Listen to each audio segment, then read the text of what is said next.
You didn't tell me. Did you get employed by USD or where? I can't You're not going to share it now? divulge anything Hmm. because Poochie. there's a lot of things going on right now, but Can I I tell you may something? or may not Hmm. have I may or may not have a new job. That sounds like our last review. Like it's all in circles. We're not getting in a straight What line am I here. gonna do? All right. I'm not gonna bother you. Okay, listen. I was gonna ask you something. And I know sounds stupid, but I had a little disagreement with one of my students. You've heard the word Poochie? Is it Poochie or Vucci or Fucci? I know it might not matter. It might sound stupid, but people do say that word, Poochie or is it Fucci? Pucci seems more Mexican. All right, that's what the kid told me. 'Cause I was saying Poochie all the time. They're like, Mister, that's not how you say it. They were correcting me, and I'm like, hey, I've been Mexican longer. Hey there, welcome back to Pod and Deliver.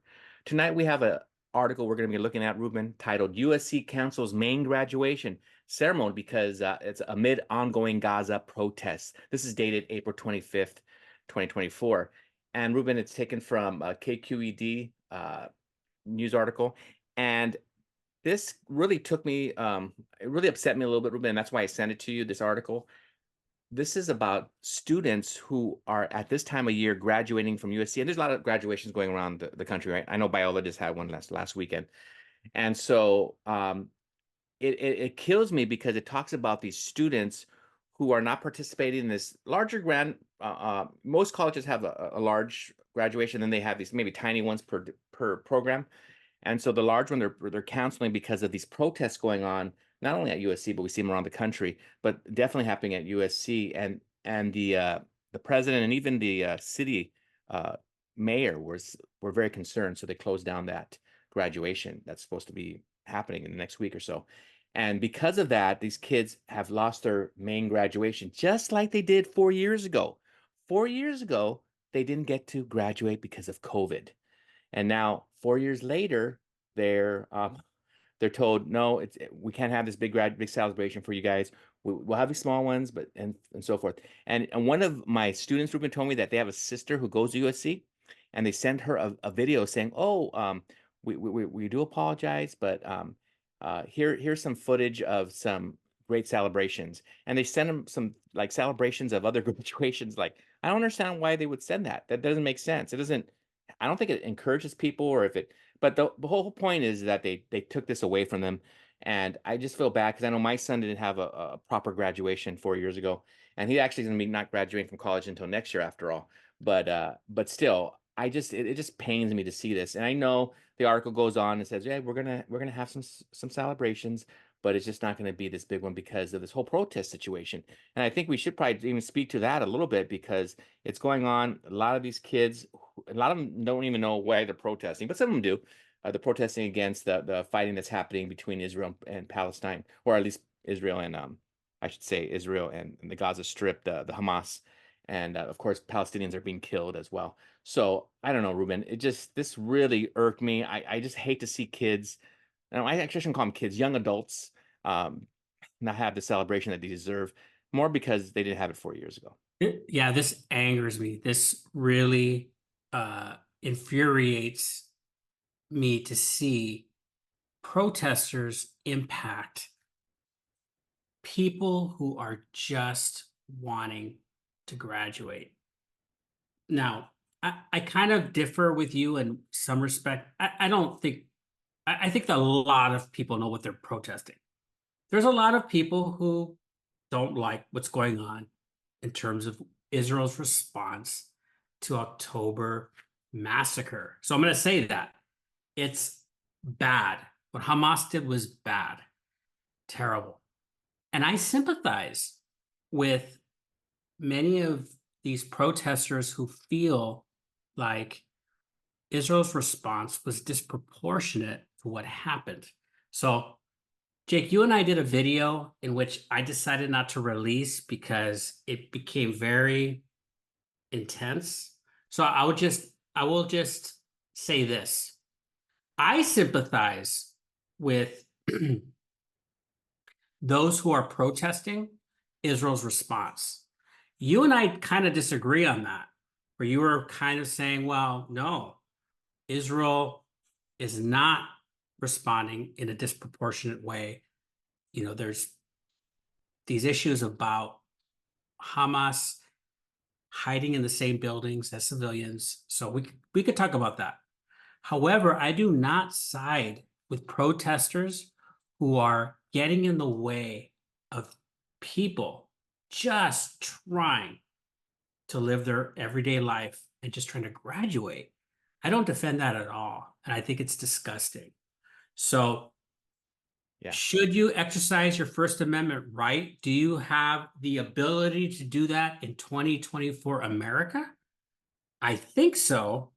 I think Right. most people can. However, there's something about blocking entrances, setting up tents where you can't let people in, and just acting out violently where people cannot even. By the way, I really fault university administrators for this Oh too. yeah. They're shutting down commencement speeches and shutting down graduation ceremonies. You know, Yeah.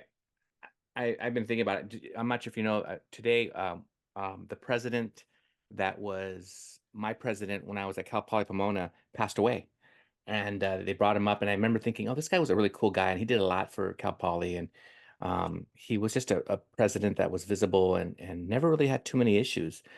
And I was thinking, I wonder how he would have handled it, because I think that a lot of these administrations are really dropping the ball. They're dialoguing with, I know kids have the right to protest, but not to the point where they're stopping events like this, and they're really affecting the large masses. If they really want to go and protest, let them do that, but not shut down programs like this. I know, I think it was at Harvard, Ruben, that they even had to move the finals to another building because it was affecting these kids trying to study and try to do their test. So they had to move these kids. They didn't move the protest. They didn't say, "Hey, protesters, why don't you protest over here?" I mean, I don't want to go into it, but I mean, one time I got in trouble for protesting, and I was on someone's property. And you got to remember, when you're on someone's property, you have some rights, but you don't have a lot of rights, right? Because it's still their property. I know it's the state of California's property. And after a while, you have to say enough's enough, and we're going to go ahead and move forward in this area. And I feel like there's not a lot of good leadership going on here. So yeah, I'm with you regarding the protest. The whole issue regarding Hamas and Israel, maybe we could have, maybe that we'll drop that episode another time. If not, that's fine, because I know it's a very sticky issue, and it's not all, everybody thinks that, oh, it's black and white. It's not. Well, It's not a black and white issue. There's a lot of I think variation. some of it. Well, I kind of disagree with you. I think some of it is pretty black and Oh, you white. do? Of Okay. course.